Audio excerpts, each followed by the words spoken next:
Fantastic. Well, welcome to our Empire Builders Pro Builders Best Practices call.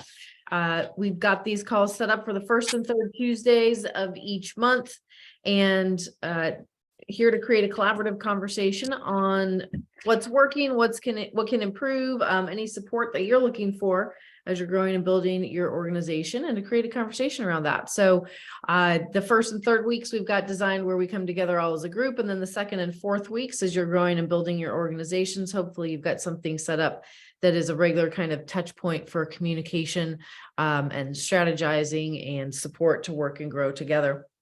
Since we've got just a few of you on the call starting off this morning, what I would love to do is pull a quick agenda of things that are going on for you or not going on for you that you would like to make sure that we include into the conversation today.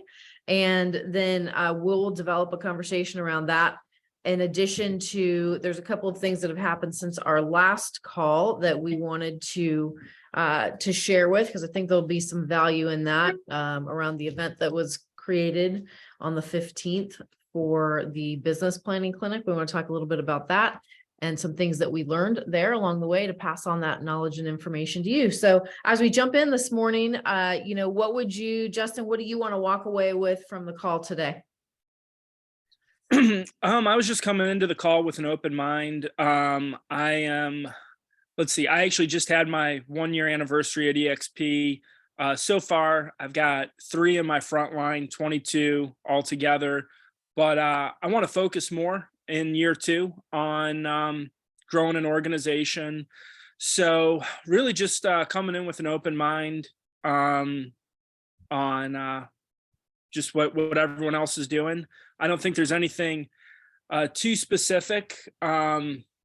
I kind of just want to maybe learn other strategies than just starting with the only strategy I really have right now is just asking co-brokes, hey, have you ever looked into the EXP model?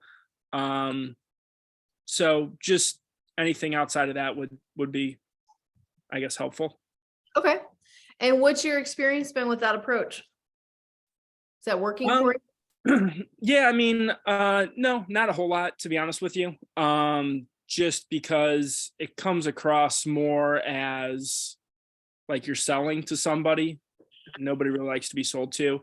So want to just maybe look into different ways on how to kind of build relationships more than just coldly asking somebody. Normally it's my co-brokes. So if I do a real estate deal with them and always try to be, a good agent on the other side, usually at the end we have pretty good rapport. So it's not totally falling on its face. Most people, it took me 3 years to warm up to the EXP model. And so I understand everyone's kind of on their own journey. As far as coming towards the company. So, that's just where I'm at right now. So I would just kind of come in here with an open mind, seeing what everyone else does. Okay, cool. Well, welcome to the call. Thank you. Yeah. Adriana, what would you like to walk away with from the call today?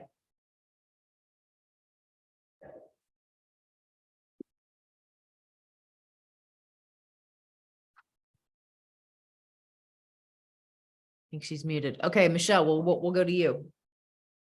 Good morning. So what I would like to discuss, and I don't know if this is in other marketplaces, but all of a sudden, Real has come into play within our market in Carmel, the real estate company Real, as well as Cheetah. So we're getting kind of bombarded with emails on that in Monterey County. I know one of the agents that is considering moving over to EXP did meet with that team, was not impressed. So I guess I'd like some advice on how to handle the objection of well, why wouldn't I go to Real? What's better about EXP? I've done a little research on Real, and I think the information you get online is pretty vague. They're basically trying to emulate EXP, but I don't know the extent of that. And then Cheetah is just I don't know about Cheetah. It's like 149, get 100% commission. And so if you have any ideas on how to respond to people that are coming back to me with these new options, basically. Yeah, absolutely. I love that we're talking about that today. All right, Liliana, good morning. Hi, good morning. How are you? Good. So the question is what I want to take away from the meeting today. Yeah.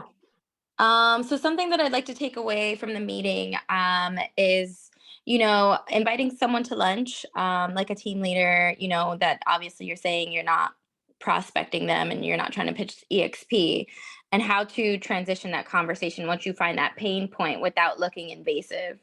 That's kind of where I'm at. And obviously building relationships is key too, but how to segue from that relationship into, all right, now I want to recruit you, but not being so too much. Yeah, so the transition. Yeah. Okay, fantastic. We will definitely talk about that. Adriana, is there anything else that you would like to add to the agenda for today that you want to walk away with? I'll circle back to you. Going once, going twice. Okay.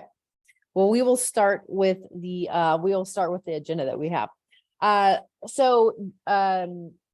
First off,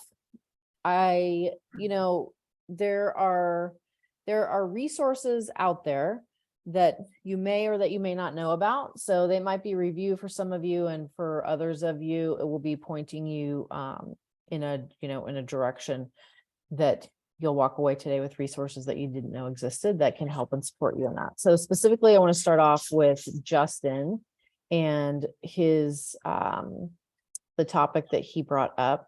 And the direct approach, the beautiful thing about the direct approach is that it's direct, and so there's never a question about where someone stands. And then with that, if you think about where someone's at in their personal journey as a clock, and all of the different hours and minutes that go into making 1 hour, there is a window of time at the top of the clock called 12 o'clock. And that window of time is when someone will take action, make change, and move. So specifically in the context of their business and brokerage and life. The rest of the hours and the minutes on the clock are the process to get to 12 o'clock. So sometimes what happens is when we are having a conversation with someone, they may be at 2 o'clock. And Liliana, this taps into what you wanted to talk about today as well. They may be at 2 o'clock, and maybe you have that conversation with them, you build the relationship, you invest in the relationship, you learn some more about what their needs are, and it moves to 6 or 7 o'clock. And then they go back out, and then maybe what happens is the experience that you're having, Michelle, where now people are hearing about other things like, well, what about this real thing or Cheetah, or so they're at 7 o'clock, but now there's other stuff thrown in the mix, and they're learning and getting information from different places. However, they're not exactly at 12 o'clock. So the beautiful thing about the direct approach, Justin, is it's direct, and it's very clear what your agenda is, which is that, right? However, given the fact that the majority of people, like maybe 1 or 2% of people, are going to be at 12 o'clock when you ask them that question. And so Right. 98% of the people are not going to engage with that question. They're not going to engage with the, are you open to having a conversation about EXP, or have you heard about EXP? Because they're not in a place where they're looking or they're open to looking. And so the resources that I'm going to share with you, that we're not going to go into detail today, I just want you to know where they're at to help you create a strategy around that, is if you go to empirebuilders.pro, under attraction and recruiting, there's a builders boot camp there. And there's 6 very specific steps of how to position yourself, your story, where you're going, how to use that story to engage people, and then a specific process, the why, what, and how of all of that. So Justin, what I would say, have you been through that content yet? No, I actually didn't even know it existed. Perfect. So that's fantastic. So what I'm confident about is that by going through that content, it's going to give you exactly what you are looking for as far as, how do I talk to people? How do I invite them? Once I've invited them, what's that conversation? Am I, is it going to be working best for me to do all the talking about EXP? Do I want to use a tool and resource? How do I work with and use other people that are part of the organization? And it's going to bring clarity to all of those things, including how you start the conversation to create engagement, knowing that on that 12 o'clock, most people aren't 12 o'clock when you get into a conversation with them at any given point, which is exciting. Yes. And Mr. Naughty, oh, he just stepped on the dog. Naughty Merry Christmas, you filthy animal. This is Rick's favorite time of year. Have you guys all met Rick? You know Rick.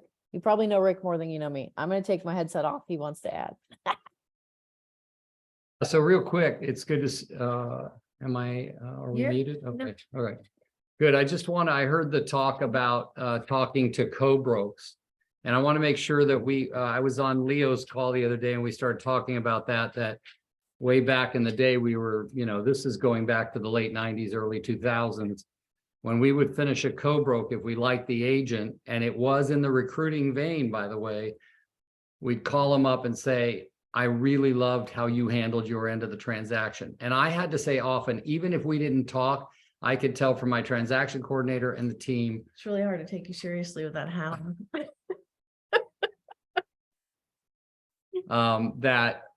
That even though we didn't talk, that my transaction coordinator, all of us were very appreciative of how professionally you took care of your end of the deal. I have a little gift for you, and I'd love to meet you at Starbucks to drop it off. And at that meeting, a lot of them will take the meeting. You give them a book, something. You can give them The Greatest Salesman in the World by Og Mandino, or any type of book that you think will inspire them, and open a conversation about what's going well. And after you've had that conversation about what's not going well, we like to find their pain and then attach them to a solution to the pain. And that is the opposite of the direct thing that you were talking about, Justin. I believe I overheard you talking about it, and it works. The direct thing will work, like Casey said, in 1% to 2% of the time. But this will work much more often because it's about building a relationship with someone you don't really have a relationship with other than the co-broke, right? So I would work on that. We used to wrap the gifts in brown paper, believe it or not, so it didn't have any logo or anything on it. And it worked really, really well for years. So just something to consider. Rick, hi. Would you mind giving an example of what that would look like once you find the pain? Let's say the pain is they're not generating enough business. Right. What would the conversation on your end look like? Because I was on that call and I thought that was great, but then I felt lost because I'm like, okay, so what am I going to talk about once I'm sitting there, So it's attaching them to your tools. Who are the tools? Well, Leo's a tool, Rick's a tool. That's a compliment, by the way. Casey's a tool. Selena's a tool. Yay Yay. for tools. So for instance, Liliana, I heard from Selena that you experienced an incredible call about team building, correct? Liliana, you're on mute. Did we lose her? Oh, she might be popping back in. Probably fell off of Zoom. Yeah, I think we lost her. Okay, so the reason I say that, let's since she asked the question, we'll see if she's getting back in. But the Yeah, main, there she comes. Oh, there she is. Okay. Okay, Liliana. Oh no, she's not on yet. Liliana, can you hear me now? Liliana? Liliana? Okay, well, she's on, but she's not. Is this being recorded? Yes. Yes. Okay. There she is. Can you hear me? Yes, can hear you now. Hi. So sorry, I had an incoming call and I didn't know how to block it out, and then I ended up hanging up. But yes, the call was great with Selena. Super impactful. I was super appreciative. I didn't know those classes existed, so I'm excited about them. Right. What I'm saying is that Leo has a calendar, Rick and Casey have a calendar. We have all these calendars. And what you do is you find the problem and then attach it to a calendar. And if you don't, you have the three-way system where you get on a three-way call with one of us to handle the pain. Remember, it's a very delicate process to make sure that you honor what's going well first before you get to the pain. Can I just Got ask you, how are you continuing to sell houses in a market that seems to be shifting and is scaring other agents, yet you're producing? It's very impressive. I was hoping I could learn from you today as I'm dropping off this gift. And they tell you, right? They love having their ego boosted. And then you go, Yeah. what do you think's not going well for you? What is it that you could use some help with? Right. And hopefully they open up, right? Sometimes the conversation goes back and forth a little bit, but once you've got the pain, now think of the hundreds and hundreds of resources, Liliana, that you have in your organization, your EXP organization, that can contribute to alleviating the pain for that person. And I used to say when I was at Keller Williams, I said, they keep coming to our classes, but not joining the company. And eventually what they do, it's like, I'm going to keep going next door and borrowing a cup of milk. Well, eventually I'm just going to go where the cow is, right? Got That's it. what- Yeah. So you get them to where they're borrowing a cup of milk, like they're coming to you to help with the pain, and eventually they're going to come to where the cow is. So, all right. That makes sense. Thank you. You're welcome. Bye, everybody. We had a quick Santa sighting. Okay, so part of that, I've lost where we were in the question because I was riveted about where Rick was going, and whose question were we on and where were we actually at? Because we went around.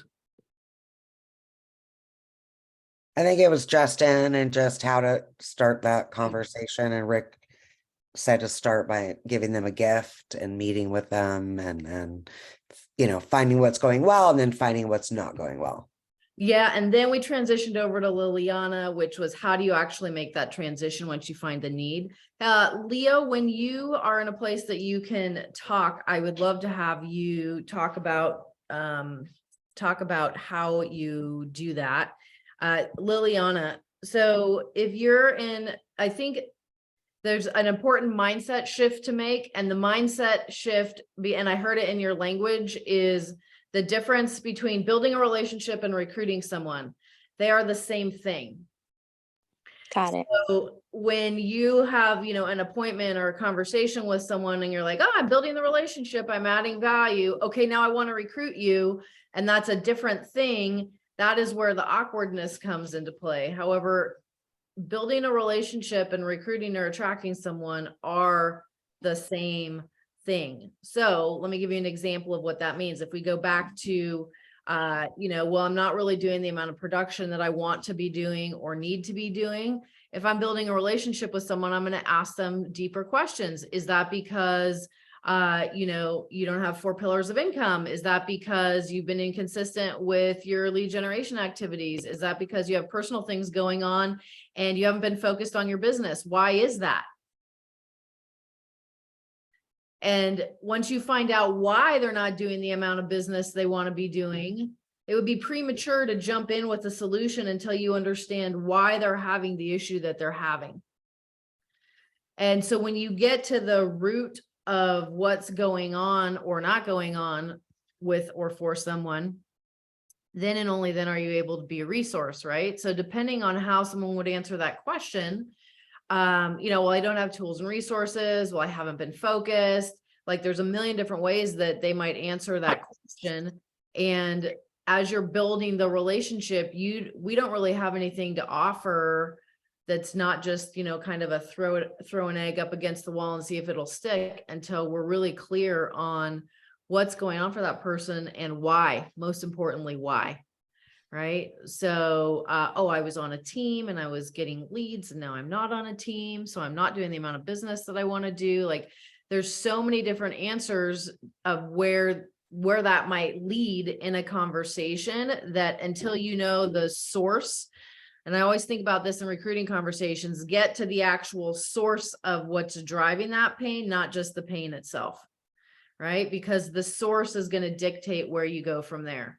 And then it's natural in a relationship, like, okay, let's say that someone's not doing the amount of business they want to be doing because they've been relying on one source of income. And let's say it's referrals from their database, and they don't have 3 other pillars of income for their business. And it could be as simple as, are you open to exploring a conversation? Yeah, it sounds like you've got a great referral business going. However, it's not giving you the amount of business that you actually want to do. Are you open to exploring a conversation, how adding in 3 other pillars of income could impact your business, and what might be a way that you would go around about doing that? And now you are a resource for them, helping them get what they want, which is more business. And there's someone that I think it would be important for you to meet that can help and support you in that, in that process. And so it's a natural, it's like you're recruiting the person the whole time, because recruiting is finding out where someone's at, what's working, what's not working, and then being a resource to help them take them to the next level. So it's not like, and I think this is a really important, because so many people get like, add value, add value, add value, build a relationship. And then you think about recruiting being a different thing. Like, I'm going to go ride a horse, or I'm going to dance the 2-step. And they're not, it's not that. It's all one thing together. And that's a really important mindset space. Leo, would you like to add in? Yeah, sure. Thank you. Basically, yes, I think what you said is spot on. Adding value is recruiting, right? And it's an enrollment conversation in a vision. So you really have to create a vision and also tell a story, which I know, Casey, you've done an excellent job of having some trainings about creating a story, because people are going to be able to relate and connect with you and find solutions for their problems also through your story. So you have to have a very compelling story that you're sharing about, why it is that you're partnered up with the people you're partnered up with. That's where I go. Whenever I'm sharing with any prospects, I'm always connecting them to the fact that it's a community that I'm part of.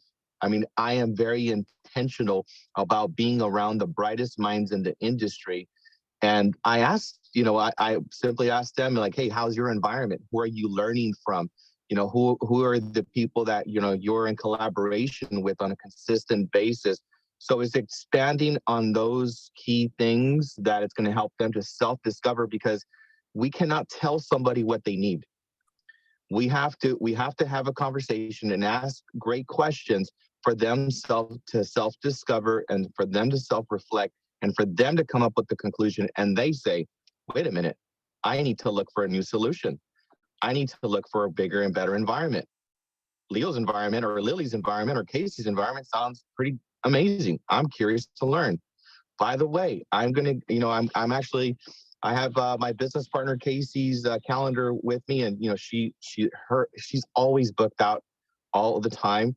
But I just looked on her calendar. She actually has a slot tomorrow at 3:00.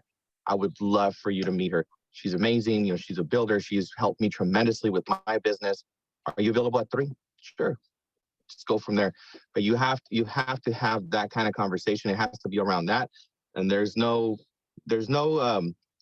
friction when you're leading with that consistently. And they have to be unattached in the conversation. If somebody knows and feels that you're attached to an outcome, they're going to feel it, they're going to sense it, they're going to smell it, they're going to run. Thank you for That's that. what I would have. So Yeah. I actually ran into an issue where I was recruiting someone or courting them, and they met with you, Leo. They met with Rick. Then we've met like 2 or 3 times, and he recently disclosed that he wanted to join. His brokerage was shutting down, and his broker ended up starting his own independent business. But the thing that he said was, I just don't want to be the smartest person in the room, in a sense. And I thought that was a little like, I didn't know how to combat that, because I'm like, you're not the smartest person in the room. We have an entire organization that's there to support you, and I'm sorry that you feel that way. But I just didn't know how to. At that point, I just felt like I lost him. So I was like, okay. So then you can just agree with them and say, yeah, you know what? I definitely agree with you. Being the smartest person in the room is definitely not the position you want to be in. And obviously, in the organization that you were part of, the environment that you were part of, they made a wrong decision, and now they're shutting down their brokerage and they're moving over in a different direction. So, I would definitely continue to explore, make sure that you have all of the information accessible to you. And, I would definitely encourage you to learn about it, right? So you just have to agree. You have to just acknowledge whatever they say, no matter what they say. You have to acknowledge it and then keep moving forward. Got it. Yeah. And if somebody, like, if he said, I don't want to be the smartest person in the room, that to me has me be curious. Wow, I never want to be the smartest person in the room either. And help me understand how that connects to what we've been talking about. I guess I could have reached in a little bit more and dug deeper. Yeah, the smartest person in the room could have been where he was coming from, not where he was looking at going to. And and so we have context for what he actually means. Like, I think this is when we become voracious about seeking the source of what's truly going on, we continue to go deeper and deeper and deeper until we've hit it, right? So sometimes people will say things that are, and maybe he was, maybe he wasn't, there's no way of knowing until he actually tells us. Sometimes people will say things to deflect or to keep further conversation from happening. And most people are afraid of going deeper because they don't want to get the no. So they'll just kind of like, okay, yeah, I don't want to be the smartest person in the room either. Let us know if there's anything that we can do to help you in the future, moving forward. I'll, keep you plugged in. Like, that was a no when maybe that wasn't a no at all. Right. And until like uber crystal clear about why people are saying what they're saying and what the getting to the bottom or what the source of that is, then there's still more to go. Right. And so I think of it literally like a treasure map.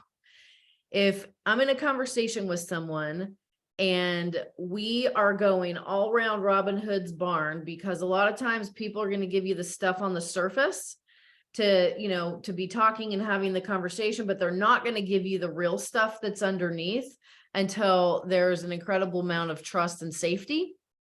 And so going around on that treasure map is like, it's asking the next question. And people always go, well, give me a set of questions or scripts that I could ask questions that would be great questions to ask people. And it's like, well, that's really challenging to do because that's going to depend on the conversation that you're in. So if you're in a topic and they give you some information, your next question is, if it feels like there's energy on what they've said, what's the deeper energy behind that, and go a little bit deeper. And then when you get to that next thing, what's under that thing, until you get to the actual, oh, that's what's really going on. Right. So I'll give you an example of what I mean, Liliana. There was somebody that we were in a conversation with, and they were like, all the things that they were saying was important and that they were saying that they really wanted was where we'd been having the conversation with them, but they weren't moving forward and they weren't taking action. And, it came down to like, gosh, you're such an intelligent person. And you've been in this like exploratory due diligence process. However, you haven't changed anything or moved forward on anything yet. And what is that thing that you're looking to be more clear on or more confident in before moving towards where you say you want to go? And why hasn't it already happened? And then underneath all of that came the reason why not, and what was actually going on. And so they were attempting to solve all of the stuff up here, but they weren't really speaking to and hadn't shared the deeper things about what was going on. And all of the stuff up here didn't really matter because it would be handled. It was until we got to the point where we were really having that deeper conversation about what was going on that things started to move and shift, because those are the things that move and shift inside of a person. Does that make sense? Yeah, that makes a lot of sense. I think his confusion was because I have the office, and I have a team. So I don't know if he was like confused as to like the space versus like the organization. So you're right. I should have dug deeper. I should have definitely honed in and really just kept unpacking with him so I could see where it all stemmed from, so I could provide value, but all is not lost.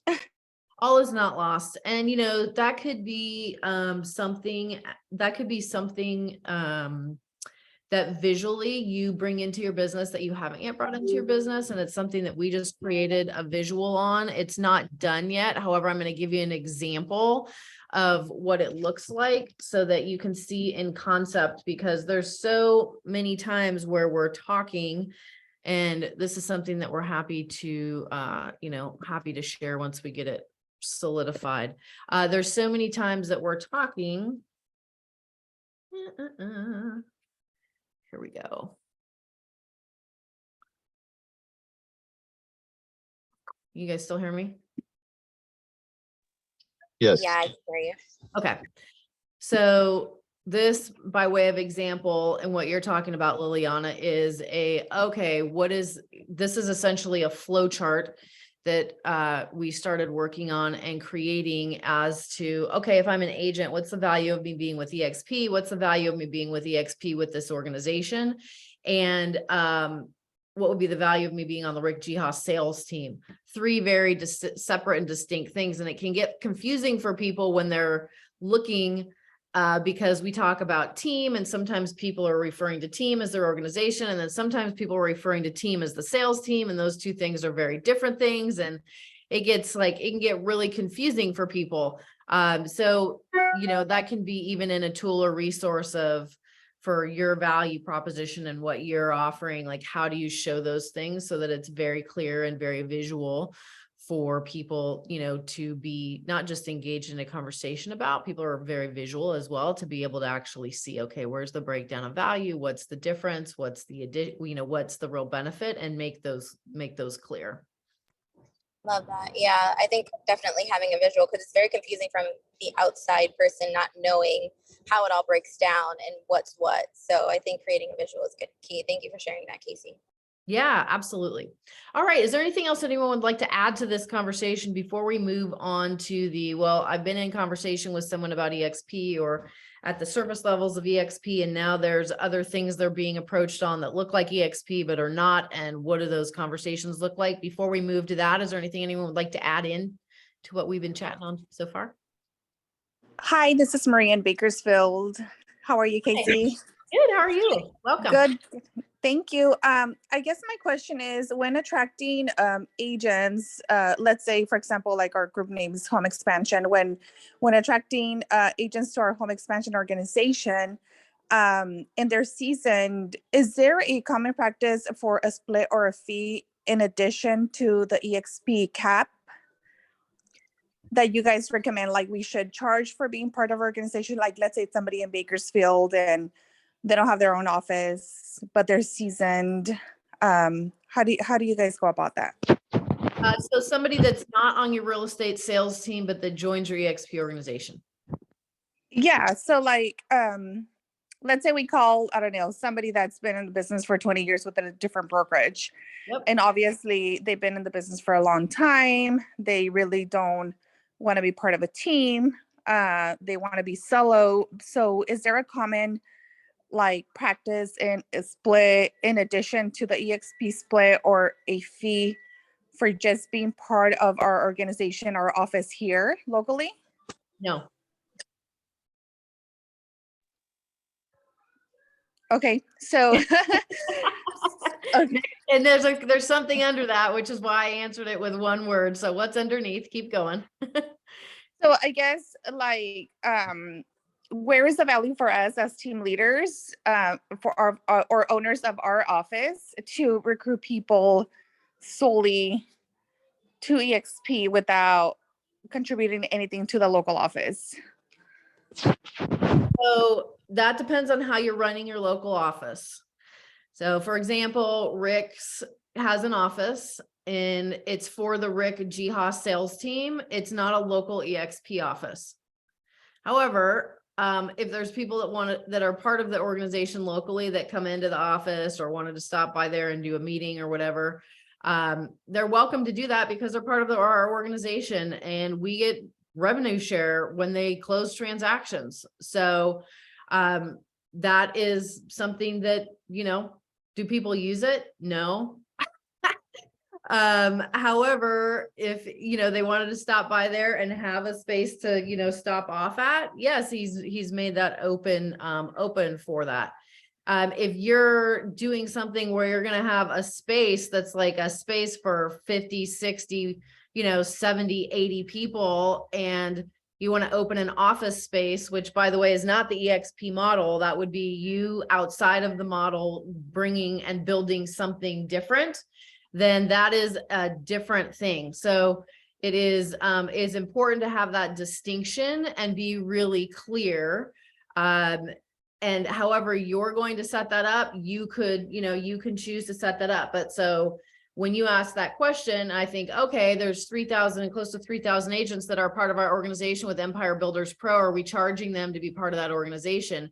No, not at all. We're connected to them via the fact that they're with EXP and we receive revenue share with them, which is a different question from I have a local office that I'm committed to filling, right? Michelle just opened an office. She's on the call. She just opened an office in Monterey that could very easily support 40 to 50 agents.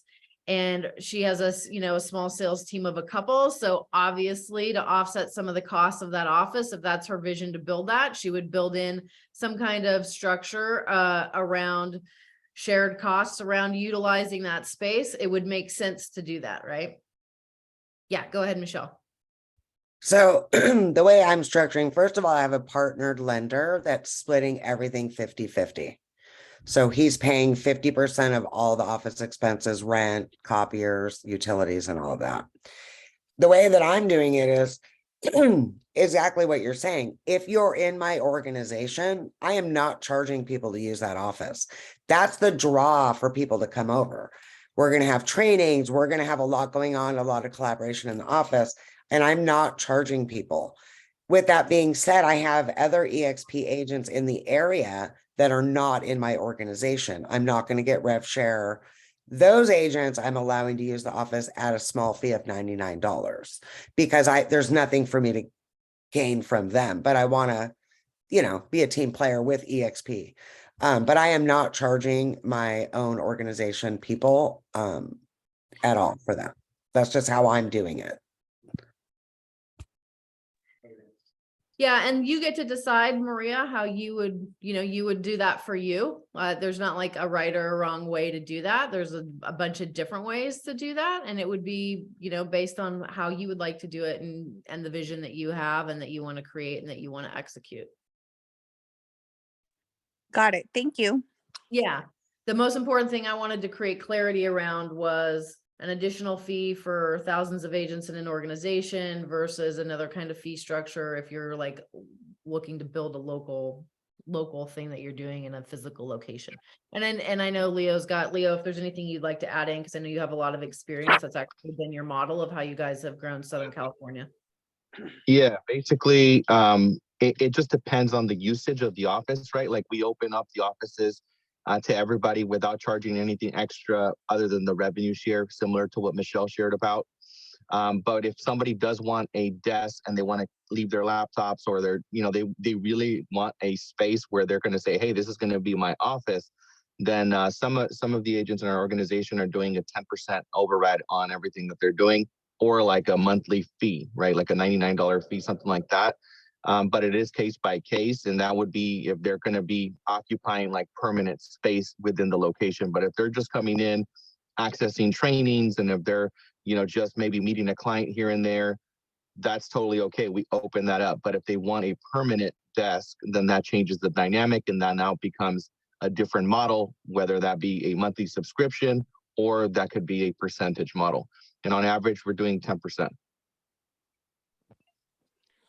Okay, thank you. Yeah, this gives me a lot of clarity because I think here in town, we still have like the old small broker mentality where there's a fee attached to everything. But the fact that you guys are expressing it more like, no, we're like a big organization. This is the hub. Come and benefit, from the value of what we offer, then that makes more sense. Thank you for asking, Maria. That was a great question. You're welcome. Thank you. All right. So let's get to, move into Michelle's topic. And Leo, I know you have some great insight if there's anyone else that wants to jump in on this part of the conversation as well. So Michelle's topic that she brought up was that there's agents that she'd been in conversation with about EXP or was beginning to be in conversation with about EXP. And Real and Cheetah are now on mass email campaigns in the same market, which is creating another layer of like, what is this and how is it different? And so where to go in those conversations, Leo, it looks like you're probably headed to an appointment. So I would love for you to give some insight in that before you jump, and then we'll keep Yes. Yes. So there is a lot of replica models that are out in the marketplace now. And that, number one, in the conversations that I'm having with the agents, it's making it even easier for them to, for me to talk about EXP, because I tell them like, well, it's really clear who's leading the industry.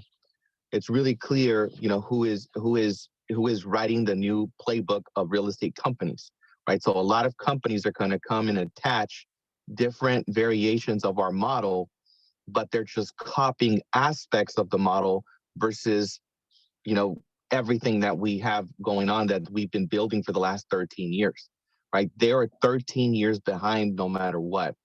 So I kind of say something like that, and then I go in and ask a question about their business. And so it's, you just need to acknowledge again, right, the question, and you could let them know about, again, that's a good thing that there's replicas. That means that we're leading the industry. And some people, even if you say all the right things, even if you declare the value proposition, they may be swayed in a different direction. But because now they're bringing in someone into an organization with like a 7-level model or 5-level model, whatever that is, they're eventually going to realize, if they're in for rev share, right? Because a lot of these companies are just replicating the rev share model, that our rev share model, hands down, is that value proposition, especially for some of these models that are replicated, like the Real models that only have 5 different levels versus the 7 levels. I've spoken to Gene Frederick and Brent Gove and a lot of these individuals that have been here for 6-7 years. 80%, almost 80% of their revenue comes from level number 6 and number 7. A lot of people that are building a revenue share organization that are being persuaded to these new companies, they don't understand that because they don't have enough history to even declare or share those types of information because they don't have the data. So we do have the data. What I would say is as soon as that comes up, acknowledge, definitely agree, and then keep moving them down the organization, because one of the things that they cannot replicate is the culture that we have. They cannot replicate Casey. They cannot replicate Rick. They cannot replicate Brent. They cannot replicate Gene. They cannot replicate the culture that we have. So get them in from and get exposed to leadership as quickly as possible.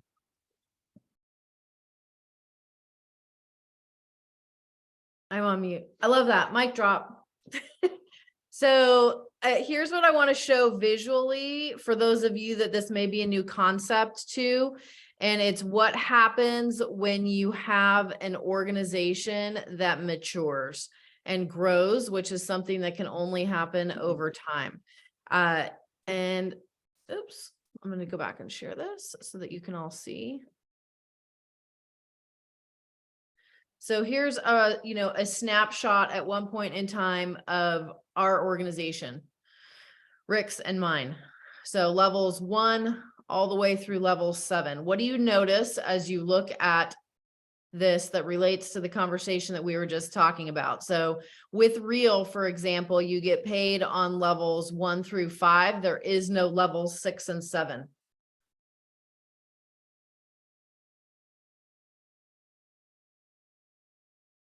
So what do you notice? Exponential growth in level 6 and 7. Yep. And a higher percentage as well. Yeah. Yeah, So- 50%. 50% of the entire organization is there on those 2 levels. Yep. And oh, by the way, level 7 pays out the most. I'm new to this, so what does the percentage mean? That's the percentage that we get paid based on their closings? Yeah, so this is great. I'm happy to provide some clarification. So level 1 is agents that have personally named Rick as their sponsor. And then level 2 is agents that come in from those agents, right? So what you're looking at, as you look at levels 1 through 7, it's the total number of agents within our organization of 3,000 that are on each level. That's the purpose of why we're showing you this.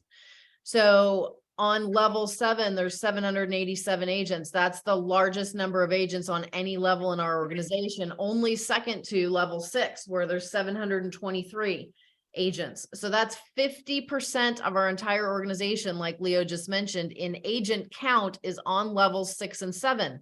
If we had spent the last 6 years at Real, 1,500 of the agents we would not have, because we wouldn't be getting paid on a level 6 and 7, because Real doesn't offer payout on levels 6 and 7.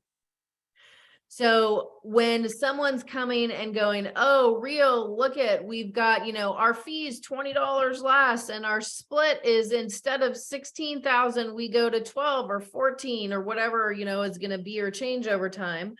It's on the front end made to look more attractive, but if you're really here to grow revenue share and build an organization over time, you will make a fraction of the amount of money building an organization at Real as building an organization at EXP, because of how organizations grow and mature and that exponential component to it as they grow and mature. And so if, you know, when I'm in conversation with someone, I want to go really deep with them to all of the things that Leo said. Yes. However, for a really, like, do you consider yourself a savvy business person? And if it's important to you to really understand why I'm saying what I'm saying and the specifics of what that means, is it worth it to you to take the time to sit down and look at how that actually pans out? Knowing that if you're going to spend the time and effort and energy, like, I just come back to this question. If you're at Real, if you're at EXP and you want to build an organization of agents, it's going to take a lot of time, energy, you know, resources and work over a period of time. Do you feel that you're worth being paid at the highest level for that, or just a lower level of what's being offered, kind of like discount agents that'll go do a deal for 1%? Which kind of person are you? Oh no, if I'm going to spend my time and energy to, you know, I'm worth it. You know, I want the maximum value of what's possible. Fantastic. Well, let me show you why that doesn't exist anywhere else, and you're only going to get it here. Right. And it could be as simple as the screenshot that I just showed you. Let me give you the one, you know, 25,000 foot distinction as why that would be, you know, not aligned with a solid business decision for you if you really want to build and grow something that's going to be an asset and impact thousands of people's lives and be something that changes the trajectory of your family's future financially. Can we steal your screenshot if we don't have numbers like that?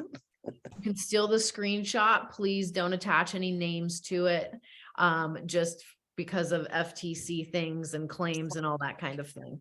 But as an example, like as this. an example, yep, I purposely did not put any name, any income amount or anything on there, knowing that there may be people taking screenshots anyway. So. Well, I didn't screenshot it, but I'll take a copy of it if you want to email it at some point. Yeah, no, I'm happy to share it with you.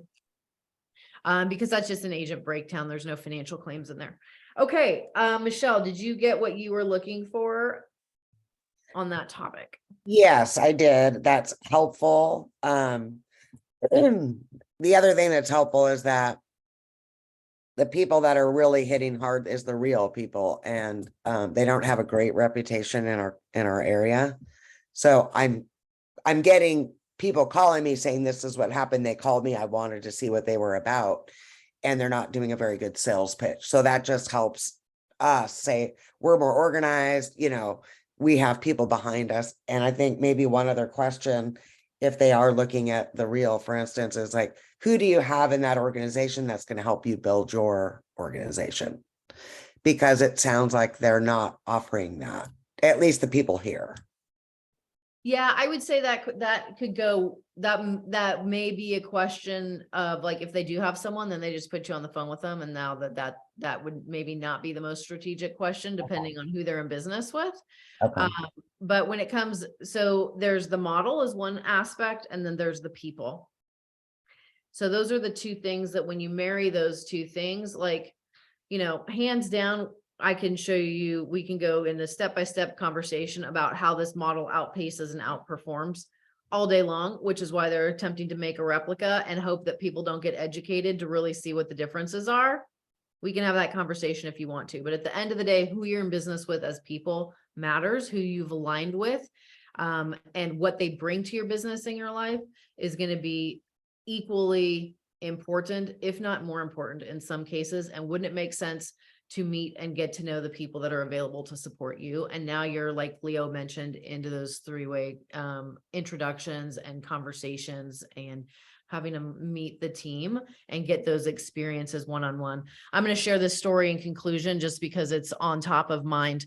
Rick and I flew to Hollywood yesterday for a celebration of life of somebody that touched our lives in a very deep way. He was a celebrity trainer. His name was Eric the Trainer. He's trainer to the stars and did a lot of stuff in Hollywood. And at 53 years old on Thanksgiving Day, passed unexpectedly. And one very interesting thing about what he built is, yes, he trained people to get in the physique shape for different roles that they would need in their acting careers, because different body types doing different things becomes very important. However, he never had a gym membership. You couldn't join his gym. You couldn't just start working out with a trainer at the gym. And he had a handful of people that he had taken his knowledge and transferred it to. There's 5 of them that they worked together. And what he really built was a community. And so there was a comment yesterday when we were at his celebration of life, there was this thread that ran through, and there was more people that were not in that community than people that were, because the people that were in this community of people were about serving and loving and helping and encouraging and lifting people. And Billy Blanks, you guys, that name might sound familiar. He was the Taibo guy that did, all those videos and still does for kickboxing for all those years. He was one of the featured people that spoke in the celebration of life. And he said, one of the things about Eric was that when he looked at you, he never saw your body. He looked at you and he looked into your eyes and he saw your spirit. And that is what he spoke to in each person. So why am I sharing this story right now as it relates to recruiting and to building an organization? Because there's always going to be people looking for easy ways out on email campaigns with the latest, greatest new thing that pops up and hope that they reel someone in based on that. And what we're doing here is so much more meaningful. If we're doing it at a high level, we are looking in and seeing the spirit of the person that is a fellow entrepreneur in real estate. We're looking in and we're seeing the soul of their life and who they are and what makes them tick. And then we're asking ourselves, how do I lift that person? How do I hold that person up so much higher than they could even possibly see as possible for themselves right now? And then how do I come and be the wind underneath their wings with a combination of what they're going to get from our model and what they're going to get from our community to raise and soar to the highest heights? And when it was so clear to me yesterday as we were sitting there and hearing person after person and story after story that were shared, is that is what that man was known for. And that is why it is such a huge loss. However, what he stands for will live on in all of the like-minded people that he attracted, that are there because he attracted them based on those aspects of who he is as a person.